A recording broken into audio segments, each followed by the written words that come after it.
بسم اللہ الرحمن الرحیم۔ السلام علیکم ورحمۃ اللہ وبرکاتہ۔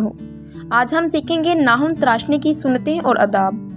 حضرت ابو ہریرہ رضی اللہ تعالیٰ عنہ سے مروی ہے کہ رسول اللہ صلی اللہ علیہ وآلہ وسلم نے فرمایا، 5 چیزیں فطرت سے ہیں، یعنی انبیاء سابقین علیہ السلام کی سنت سے ہیں۔ پوائنٹ نمبر 1، ختنہ کرنا۔ پوائنٹ نمبر 2، موئے زیر ناف مونڈنا۔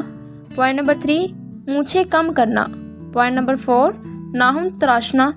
پوائنٹ نمبر 5، بغل کے بال اکھیڑنا۔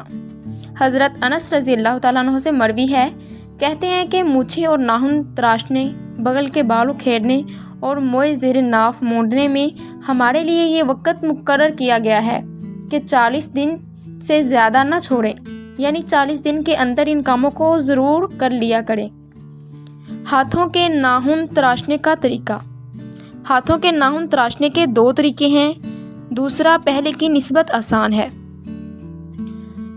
پہلا طریقہ حضرت علی رضی اللہ تعالیٰ عنہ سے منقول ہے کہ پہلے دائیں ہاتھ کے ناخن کو اس طرح تراشیں، سب سے پہلے چھنگلیاں، چھوٹی انگلی، پھر بیچ والی، پھر انگوٹھا، پھر منچلی یعنی چھوٹی انگلی کے ساتھ والی، پھر کلمہ کی انگلی، اور بائیں ہاتھ میں پہلے انگوٹھا، پھر بیچ والی انگلی، پھر چھنگلیاں، پھر کلمے کی انگلی، پھر منچلی یعنی دائیں سیدھے ہاتھ میں چھنگلیاں چھوٹی انگلی سے شروع کریں اور بائیں الٹے ہاتھ میں انگوٹھے سے۔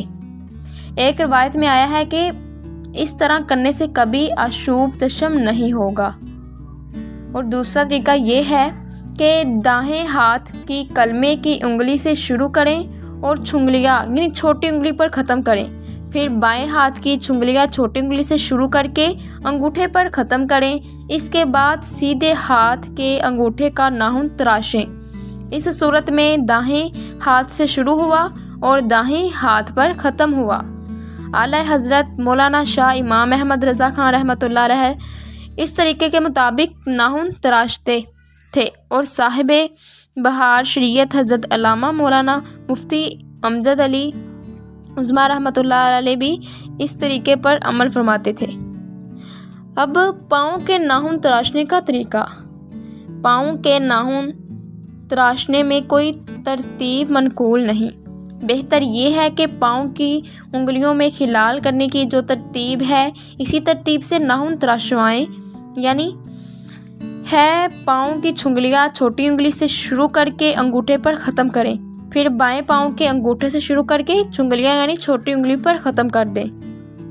اللہ تعالی ہم سب کو اس سنت پر عمل کرنے کی توفیق عطا فرمائے، آمین ثم آمین۔ لہٰذا ویڈیو کو لائک کریں، شیئر کریں اور چینل کو سبسکرائب کر دیں، اور ساتھ ہی ساتھ کمنٹ کر کے بتا دیا کریں کہ آپ کو بات کی سمجھ آئی بھی ہے کہ نہیں۔ شکریہ۔